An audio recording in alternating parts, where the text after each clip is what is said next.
My stocks responded to a weak PPI report in a very positive way, continuing this rally. We'll take a look at the strength of this rally that we've had pretty much since the open of last Monday, but especially since the close. So in the 6 trading sessions we've had, starting with last Tuesday, going through today, we've had 5 up sessions. So a very good 6-day return. We'll break that down. We'll put it in context of other moves that have started new intermediate rallies. So with this kind of move to the upside, we'll also take a look at how these kind of moves, again, very similar moves over, in this case, 6 days, have also been present during a failed pullback bounces. And what's the difference between the two? How do I know whether or not this move has, again, a high probability of failing, or if this move has a high probability of starting a new run?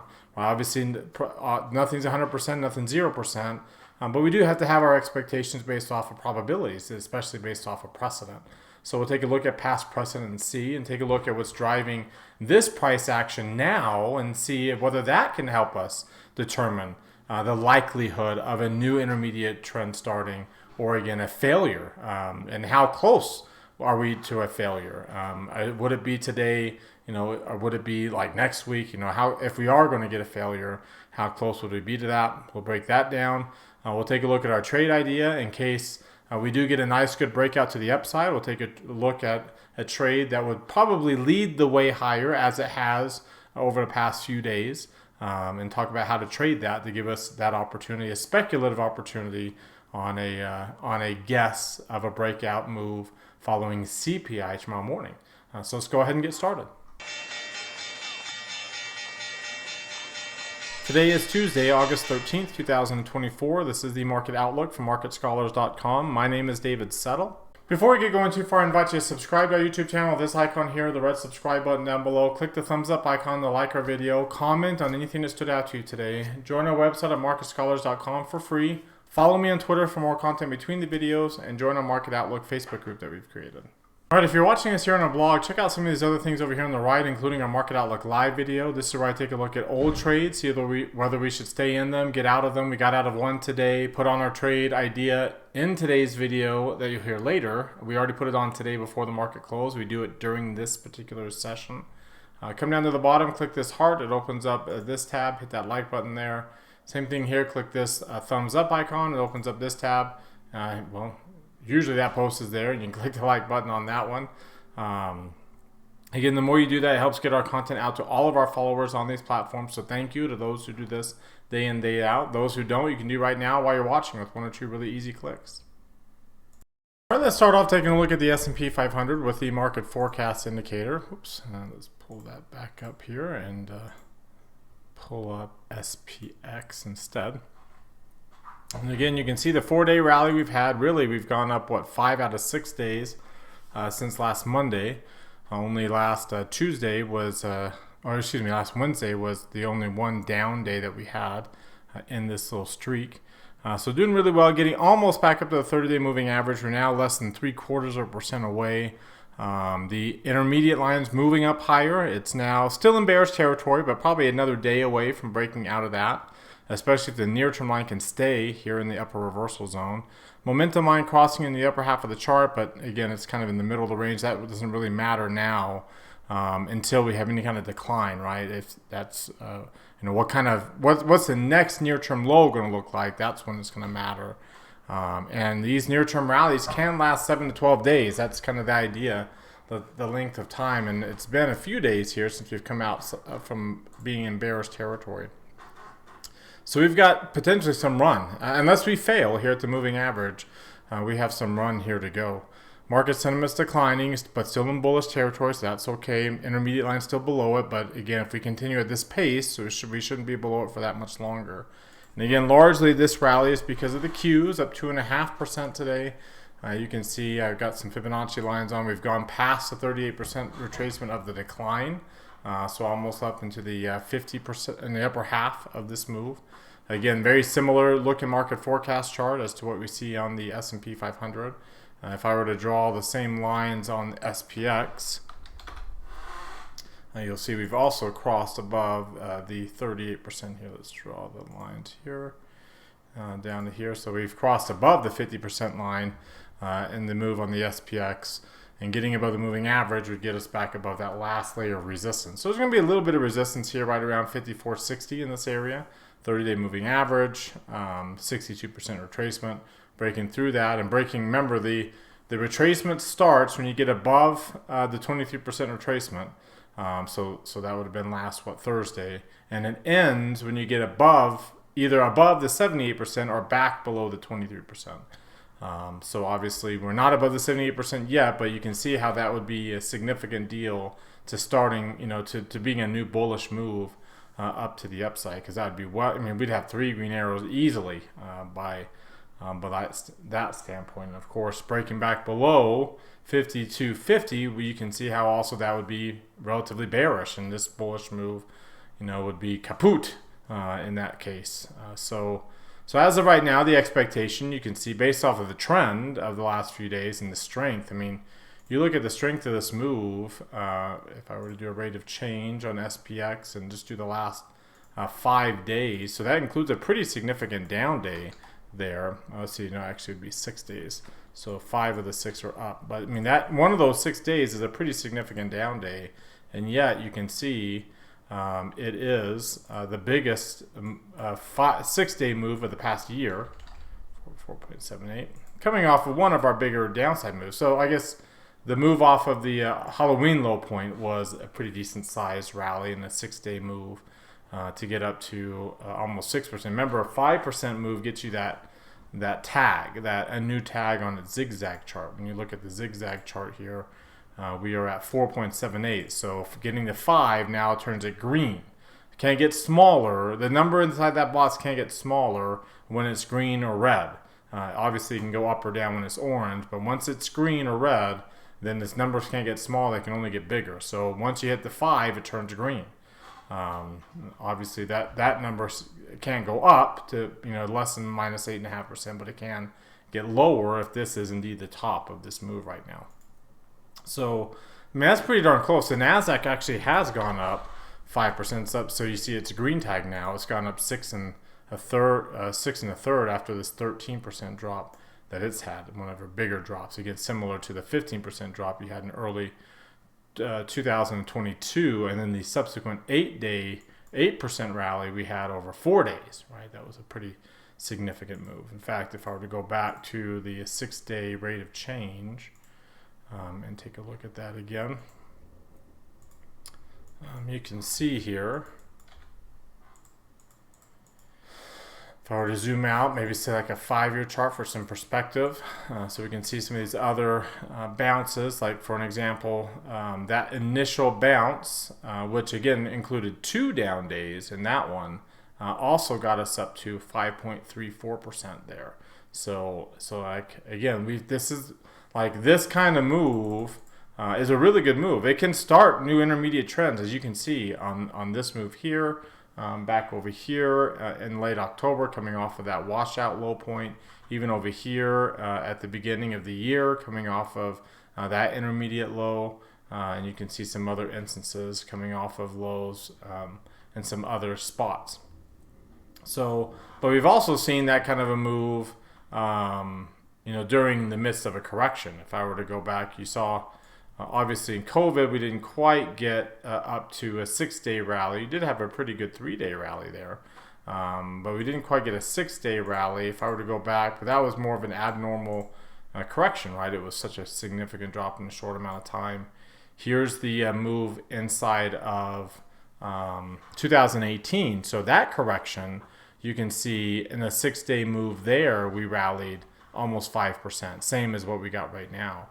And of course, you can see there within that 6-day move, there was also a 1-day decline. And yet you still had that kind of move. In fact, you kind of had 2 of them over here.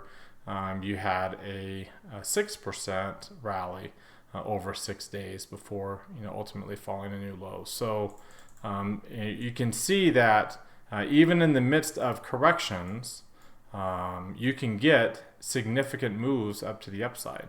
And still not necessarily, there's another 6-day rally there, and still not necessarily be ending the run and starting a new intermediate rally.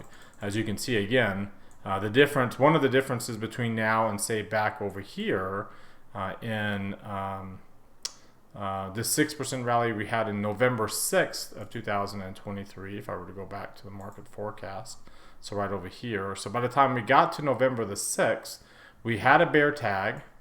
So there we are. We had a bear tag. We had dark green shading in the green line. The intermediate line was in bullish territory, and you were well above the moving average, almost 2.5%, but significantly enough that you had built on the bear tag instead of failing like we did on this bear tag and failing to a new low. So that's what we had all of that by the time we got that 6% 6-day rally. Here we get in the 6-day rally and we're still not even above the moving average, right? The intermediate line is still in bearish territory. We don't have a bear tag yet. And we're still 0.75% below rather than 2.5% above. So things are a lot different now than we were then. Like we've had such a strong move and we're not necessarily breaking out to the upside. Obviously looking at let's go back to 2022, because remember this was also a 6% move, and the same thing on that 6th day, which included 2 days down days, but on that 6th day where we also had a similar return to what we have now, actually a little bit higher than what we have now. Again, the near-term line was strongly bullish, had been in bullish territory. The momentum line looked great, a lot better than it does now. But the intermediate line was still in bearish territory, or just barely outside of bearish territory. At 43, we were 0.2%, still below the moving average. So you see the big difference there. In 2018, there's the COVID. 2018, by the time we got that big rally, that 6-day rally right here, we had a bear tag, but we were only less than 1% above. The intermediate line was at 44th percentile, so still in the lower half of the chart. And so, again, but at least we had a bear tag, but just a bear tag, and it failed. So unlike this move, when we got to that strong rally, we were already so bullish, coming off clusters no less, but already so bullish that we had dark green shading and a green line, and everything was fine. The intermediate line in bullish territory, great. Everything was great by the time we had that run. Like other corrections, we've had this run and we don't have any of those characteristics. Again, similar to 2022, similar to 2018. And so, we'll see if this big rally can sustain itself and overcome the pattern that we've seen occur in other corrections, right? So it's a great return in a short amount of time, but we have to remember too that the gap down there at the bottom, the gap below the moving average was so low, much lower than the gap we got over here, but similar to the depth that we had in 2022, and similar to the depth that we had in 2018, which is why you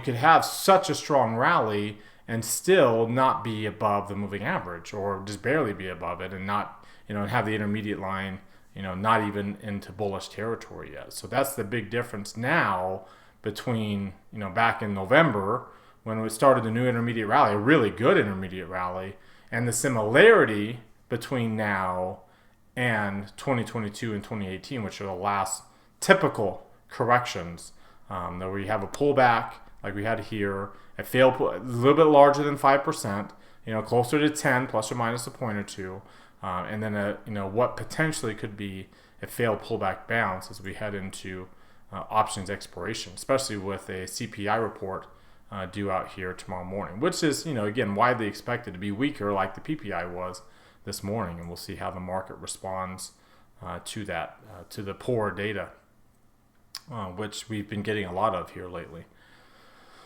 All right, let's take a look at the, really quickly, the Russell 2000. You can see has not been as bullish. You can see it's been lagging, only up 1.6%. But again, it wasn't as bearish to begin with, and we still are not above the moving average. The intermediate line is still well in bearish territory. The near-term line has still not produced a bullish peak. So we're not necessarily out of the woods yet here, despite the fact that we've had a really good gain. In fact, it's only been up 3 of the past 6 days instead of the 5 that we see on those large cap indexes. Now let's take a look at the weekly chart.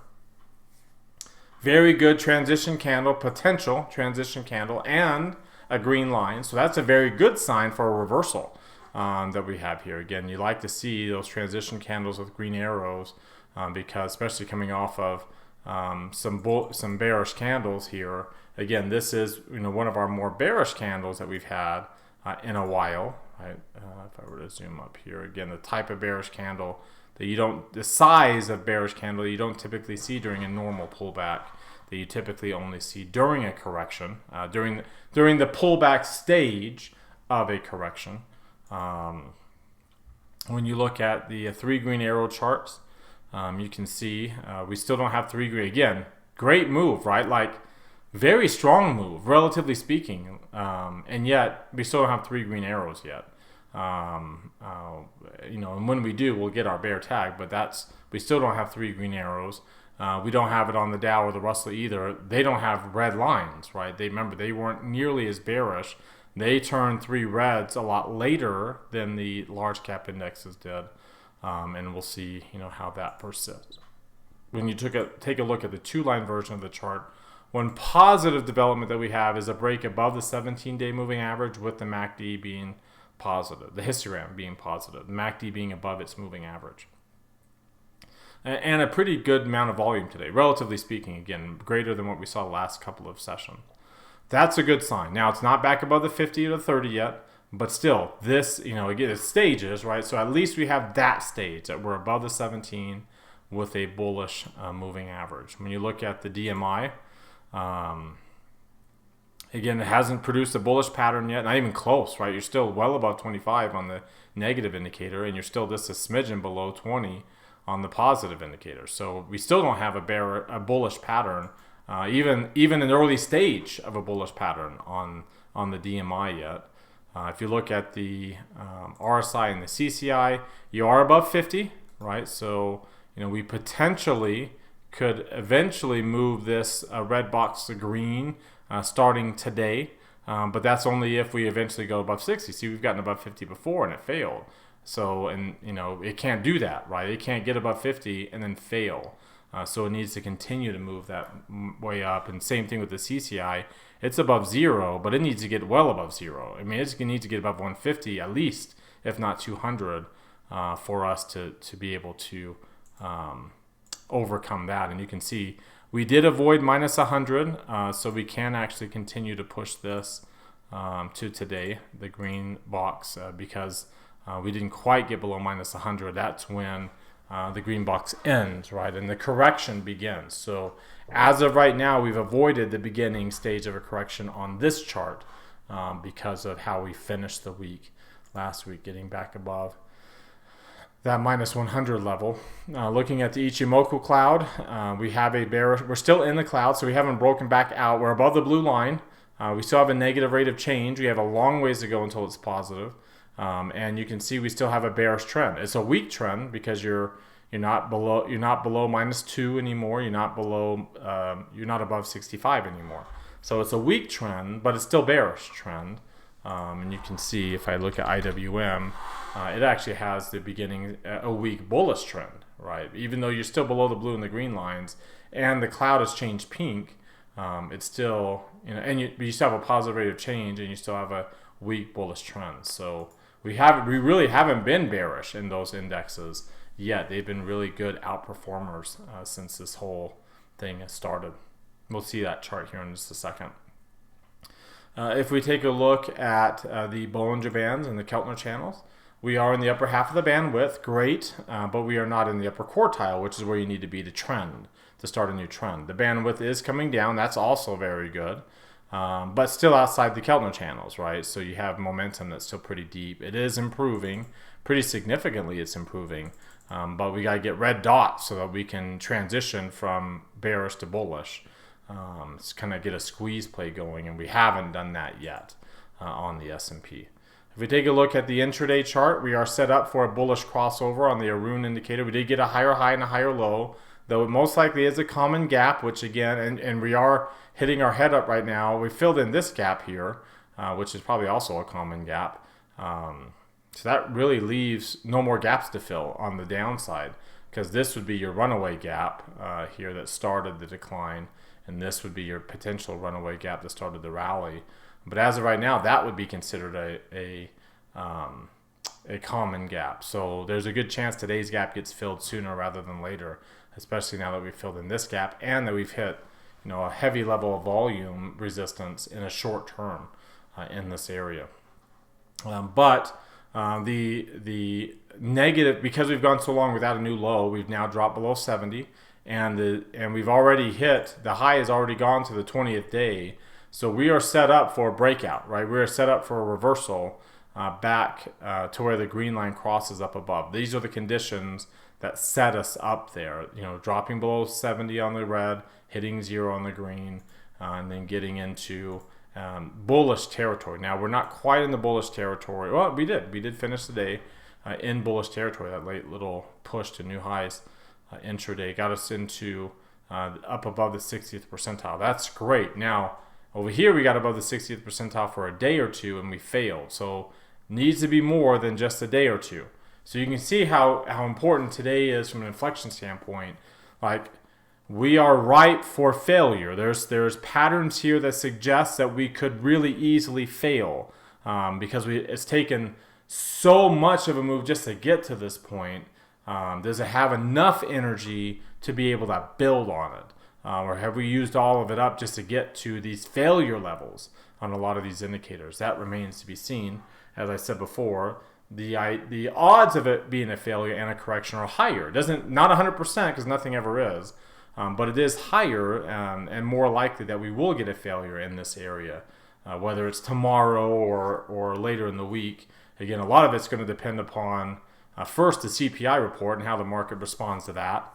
And then secondly, the retail sales report and how the market responds to that, and as well as other retail earnings like Walmart that will give us a sense of how weak or how strong the consumer is. But again, the trend of economic indicators recently has been relatively negative, and so that's, you wonder how the market's going to respond to those and whether it's going to have enough juice to break through these failure levels that we're currently at right now. If you take a look at today's range, you saw the range and the volume picked up today. Here, let's go to the 3 green arrow chart.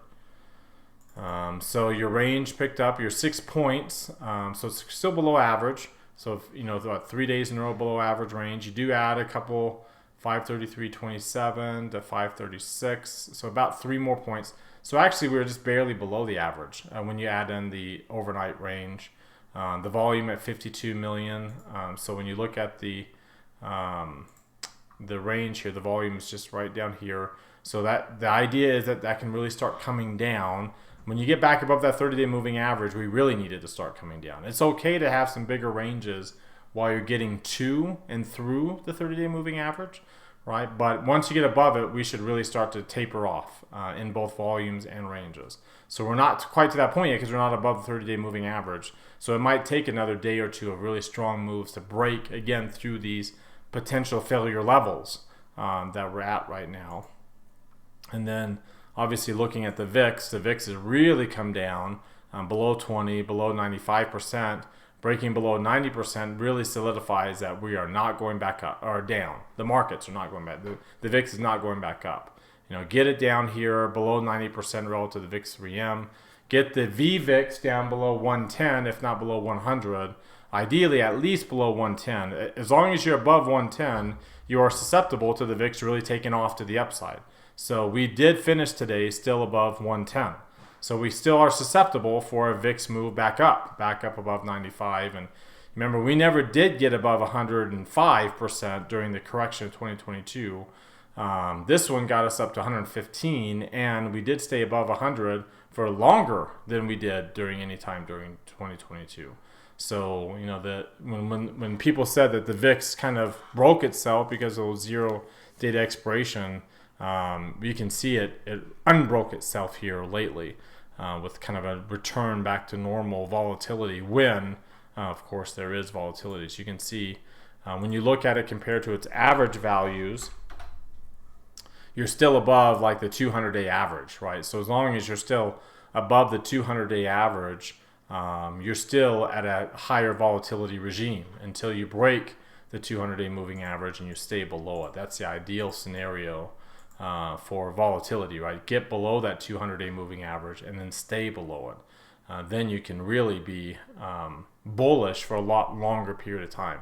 The problem is the 200-day moving average is actually still below 15.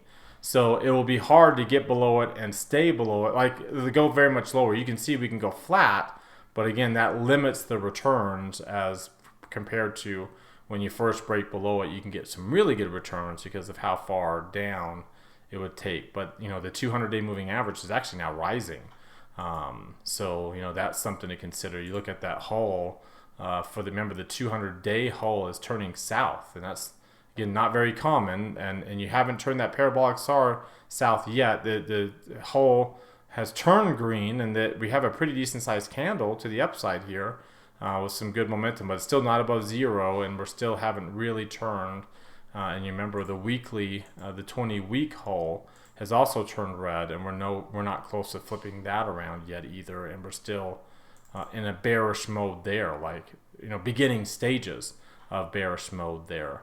Because that's, you know, again, crossing below zero is when you actually get a correction. So we haven't even gotten to that point yet, below the 200-week hull moving average. Excuse me.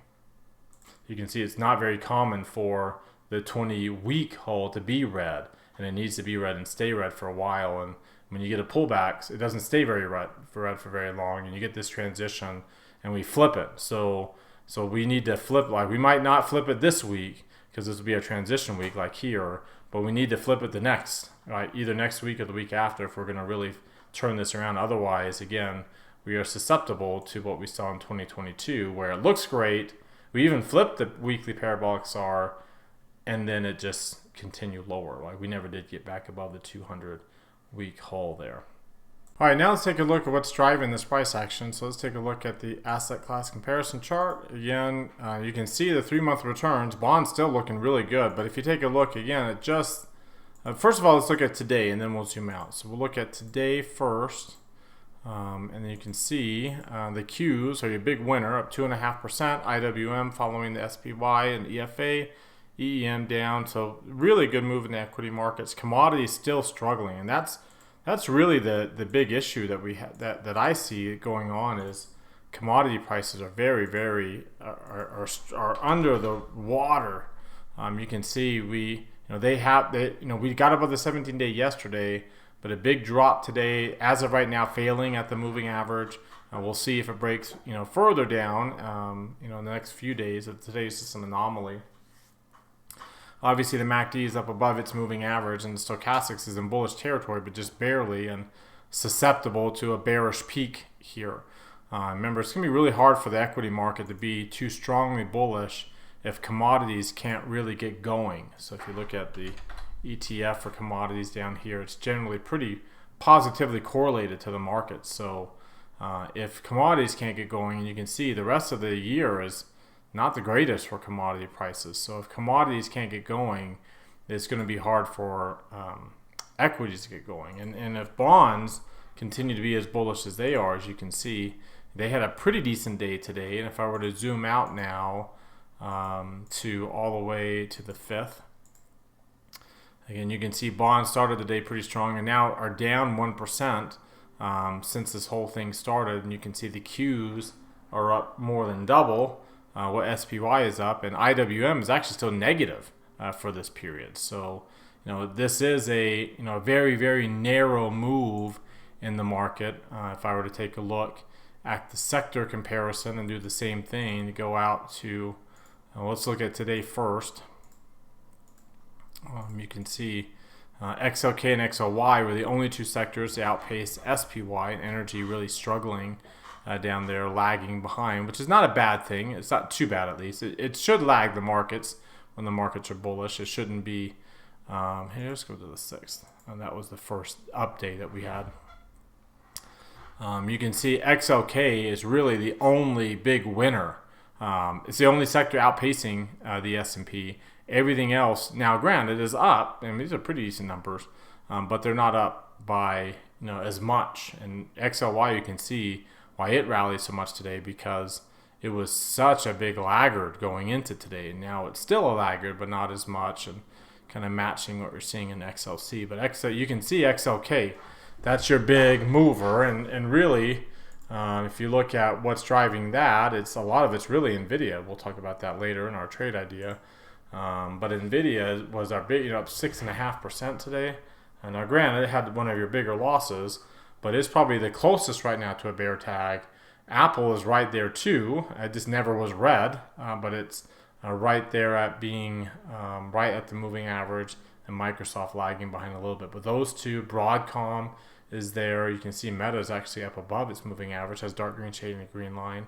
Netflix has the bear tag right now, being above the moving average with light green shading. And you can see everything else. Google and Tesla still are struggling. Even with their rallies, they're still at dark pink shading, just barely. Probably another day before it turns light green. And then now we'll see if we can get through these moving averages. Then you can get to dark green shading, which are close on Apple, probably the closest on Apple after Meta to getting dark green shading. And obviously you have to be above the moving average by a pretty decent distance to get it to turn green. But really, as you saw, that's what's driving this price action. It's a bounce in these sectors that had been so oversold, right? If you were to go back to when this peaked, for the NASDAQ, it peaked on July 10th, so starting on the 11th, going forward, you can see XLK is still down 10%. So, it was down going into this rally. At the open on Monday, it was down 17.5%. So now it's only down 10% from the close on August the 5th, that Monday that we were really down, that last really big down day, even though it rallied on August the 5th. We're down. It was down a lot. XLY was down a lot. It's still down 7%. Those are the only two sectors underperforming the market. So not surprising they would be the only two sectors to outperform the market here today, as they're still, got a lot of underperformance left to work with, and you still have very strong outperformances in these safety trades, right? Utilities and real estate, which is interesting because, again, if you look at how interest rates have moved since that time frame, right? They do better. And they do better when interest rates are falling. And interest rates have fallen, but you can see they're actually up since the close on Monday, because we rallied, interest rates rallied, and they're still, despite the pullback the last 3 days, they're still up. So we'll see. We're back. We didn't quite get above the 4% mark. And now you have, you're almost at a death cross here. And remember, again, it's not when you get yields breaking below these long-term averages. Then you're going to be in a period of weakness, right? A period of correction, if not something more than that. So that's more of a break down below the 200-day moving average than what we've seen in quite a while. If you take a look at the breadth here, you can see the breadth did turn positive today, so that's a good sign. It's not the first time it's turned positive, so again, we can't fail like we did a couple weeks ago, but at least it's positive. And we avoided getting below zero. As of right now, we've avoided getting below zero.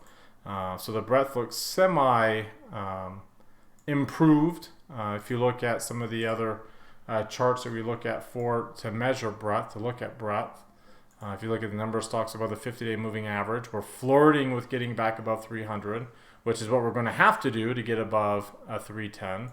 If you look at the new highs and new lows, they're still negative, barely, but still negative and still below their moving averages. So you have to get back above 100 if you're going to positive 100 if you're going to get back above that moving average. So, some of this breadth is improved. You're not quite below that moving average yet, which is what you'd like to be to get to be bullish. So we're not quite improved. We're improved, but we're not improved enough to say change the trend. So again, but we're maybe a day or two away. So a really important pivot point, right? We're at a point of failure right now that we need to push through in the next little bit. And you can see the skew is kind of measuring that too. The skew for the past few days has been pretty high, and that's really pushed us up here. As I tweeted out, like this would be the lowest skew for the average, right? The average skew, 20-day average. That would be the lowest average skew that we've had in the past few years for a low point. Even on some of these periods where we just went sideways and the average of the skew dropped there, and there's another instance over here where we just kind of went sideways and the skew dropped. Like this skew's dropped, but it hasn't dropped, nearly as much. So and we were already back up above it. It dropped a little bit today, so that's actually a pretty decent sign. But again, it needs to kind of that the average, once the average starts going up, that usually coincides, as you can see, with the market going up. And so we need to be above it for it to stay. And the problem is, you'd like to be a lot lower so it has more room to go up before you get to extremes. Like 150 is an extreme. As you can see here, 150 is an extreme, and we're already almost at 150 here this week. Doesn't give a whole lot of room to the upside. All right, that brings us now to our trade idea of the day. Let's take a look at NVIDIA. That's our trade that we're going to look at here today. NVIDIA. Again, as I mentioned before, it's a strong bullish near-term run, well above the 80th percentile, above the 90th percentile. So it's a good move to the upside. Again, we've had a strong run to get here. That's not. This is not one of NVIDIA's strongest runs, right? NVIDIA's got a long history of making big moves up to the upside. So this would be 6 days. As you can see. Some of its 26-day moves and how big they end up being.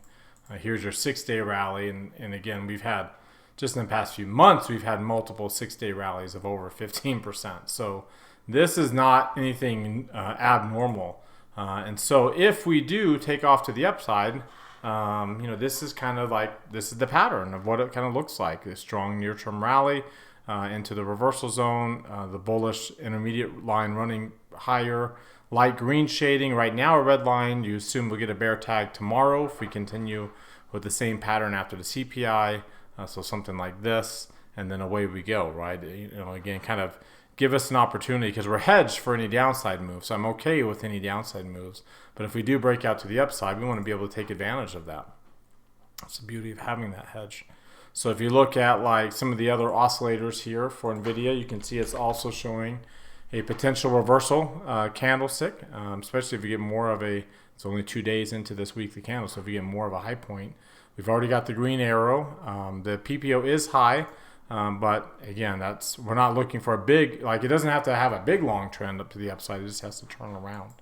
Obviously, you don't have 3 greens yet because of the moving average, but you do have 2, and you have a pretty good move on the MACD. That suggests it's not going to immediately turn around tomorrow into a red arrow situation. As I mentioned, the MACD is pretty strong here. The histogram is pretty high.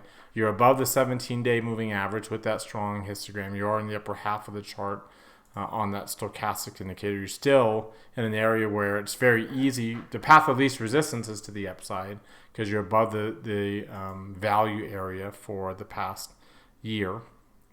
If I take a look at some of the other oscillators for the stock, remember the S&P hasn't produced that bullish crossover, but you are above 20 at least on NVIDIA. So you are showing some signs there. If you look at its RSI and its CCI, you are well above 0. And again, not above 150 or 200 yet, but you're close to being above 100.